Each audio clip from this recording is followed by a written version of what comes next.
Does Star Wars The Rise of Skywalker get better upon subsequent viewings? When you see the movie multiple times, does it improve? I have seen the movie now 3 times, and I wanted to give my thoughts on the differences because the answer is yes. Some of the movie does get better when you see it more than one time.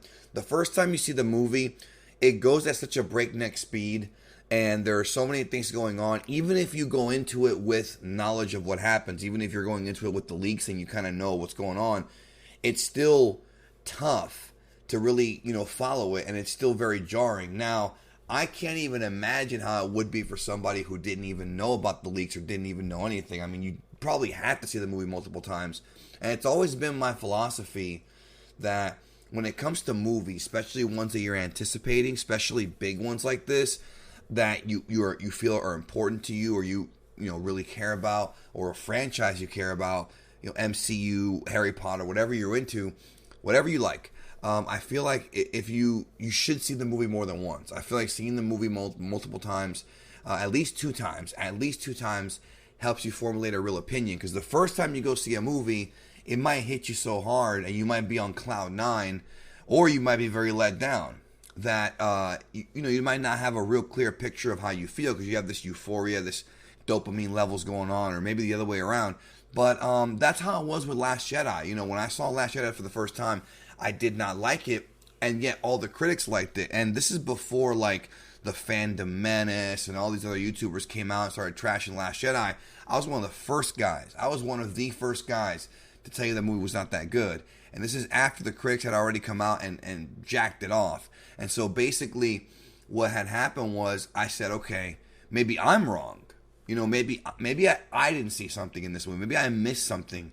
And then when I saw it back the second time, I just got more and more mad. Like, there were things I liked a little bit more the second time, but it wasn't enough to get me to like the movie. The things I liked the second time only went up a little tiny bit in my personal brain scorecard. But things that I liked, and most of it's just a feeling, but things that I didn't like really went down even further. So I'm just never going to like Last Jedi. There's things I'm going to like about it, but I'm never going to like the actual movie. With Rise of Skywalker, the situation here is that there is a lot going on, and you have to really see the movie a second time to unpack things. Like, for example, one of the things I noticed this go around is that the scene at the end of the movie when Rey's looking up at space or whatever and hears the voices, that whole scene was teased at the very beginning, and I missed that tease. Or maybe it wasn't so much that I missed the tease, it's that there was so many things going on that it was hard to keep track of the tease. Also, and this is not really a spoiler, but I guess you might see it as such, so be careful with this video. You might want to mute the next few seconds, but Kylo Ren was on Mustafar at the beginning of the movie. And that was kind of a cool Easter egg. That was kind of a cool thing. The Wayfinder was on Mustafar. I guess that was Vader's Wayfinder. So, you know what I mean? It's one of those things where you do pick up on things more the second go around. You do pick up on things. And the movie is a lot easier to digest because you already kind of know where it's going. So you're just kind of more so paying attention to the characters and the editing. But it is still noticeably fast with the editing. Now, this time, the second time I saw the movie, to me, it's still a big disappointment. Like, I don't think anything will ever change the fact that the sequel trilogy as a whole was a big letdown. I don't think that's ever going to change.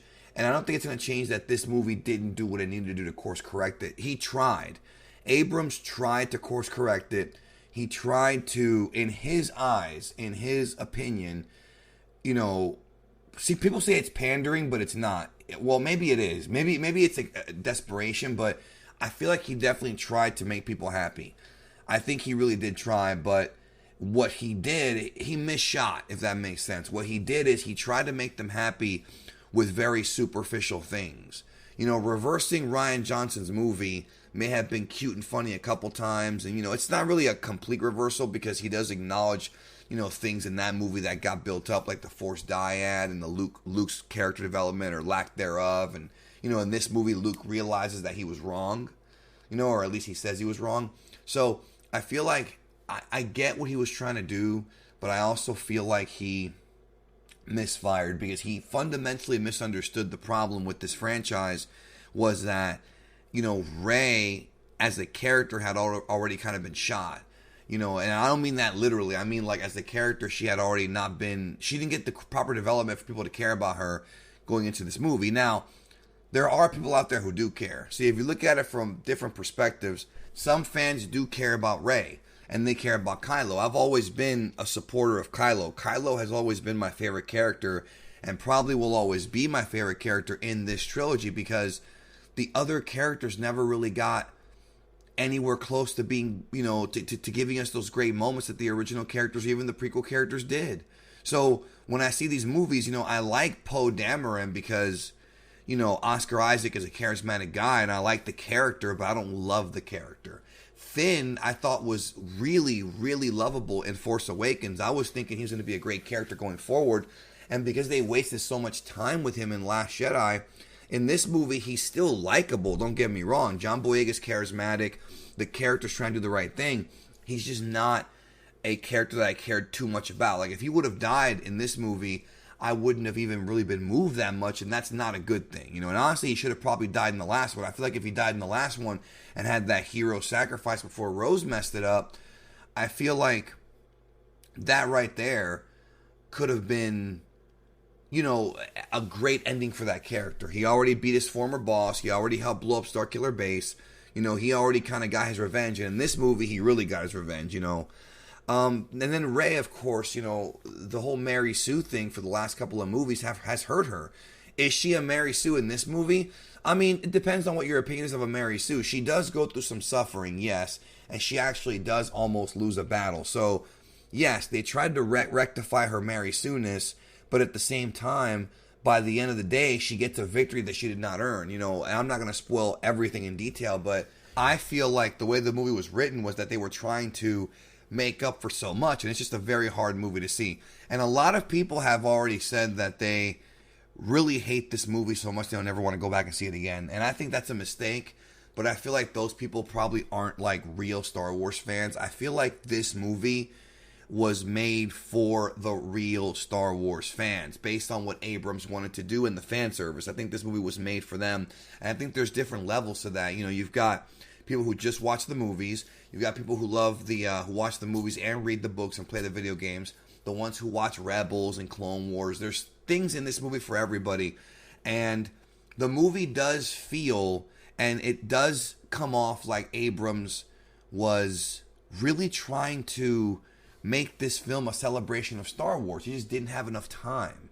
He did not have enough time, which is why people keep cutting the movie in half. Yes, the first half of this movie is a different movie. The second half, things get very fan servicey. The first half, there's a little bit, but it really gets chaotic in the second half to kind of wrap everything up. So, I mean, no matter which way you slice it, the movie's going to feel like two movies. And I'm very curious to see what else they cut out, because there's more stuff. The Oracle scene got cut. There's more Lando stuff that got cut out.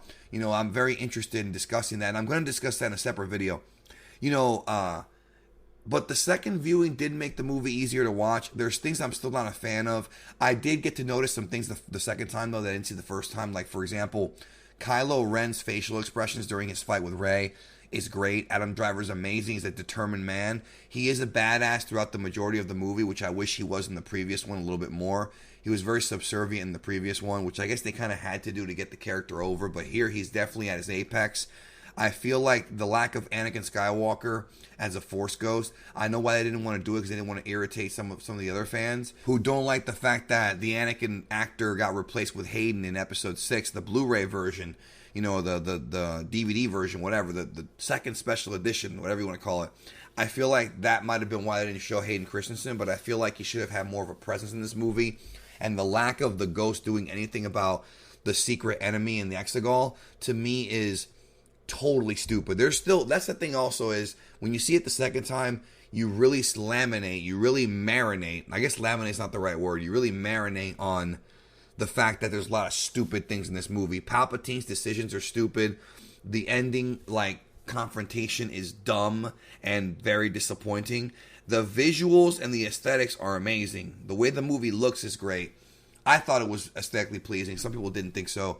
The creepiness of the dark side is still something that I very much look forward to in this movie. Ian McDiarmid is great as the Emperor. I really hope we see more movies with the Emperor set in the past, maybe during the the Clone War era, or maybe after the Clone War era, like maybe in between episodes 3 and 4, which they've done a lot of movies there, or something even before episode 1. Ian McDiarmid is so good at playing Emperor Palpatine, and that he enjoys doing it. He likes to play that character.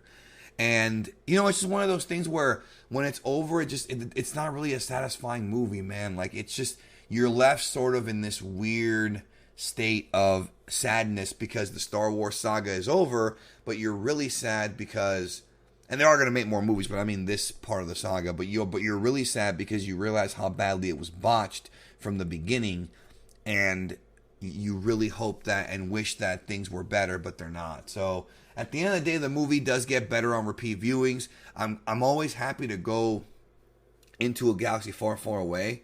So I feel like when I see these movies, they do improve over time. And it's going to be interesting because, the prequels used to get a lot of hate, and now they don't get that much hate anymore, and they're still not that great. They still have issues, and people hate on Return of the Jedi a lot too, and it's still not that bad. In fact, I love that movie. It's my favorite Star Wars movie. So I feel like over time, the opinions may change to where this gets more love or it gets less love. Maybe people realize how much worse it is. With Last Jedi, I feel like more and more people over time realized how bad it was.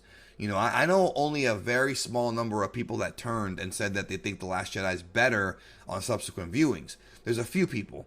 Most people, after a couple of years, don't like that movie. That's the way I've seen it. Maybe I'm wrong, but people have changed their minds on it. So I wonder how it's going to go with this movie. We'll see. Only time will tell. But I am actually curious.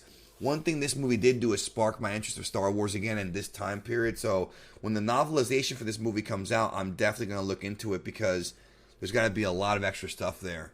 There has to be more stuff about the Sith, about Kylo, what's going through his head. I think the novelization for this movie with the right writer could be absolutely fantastic and better than the movie.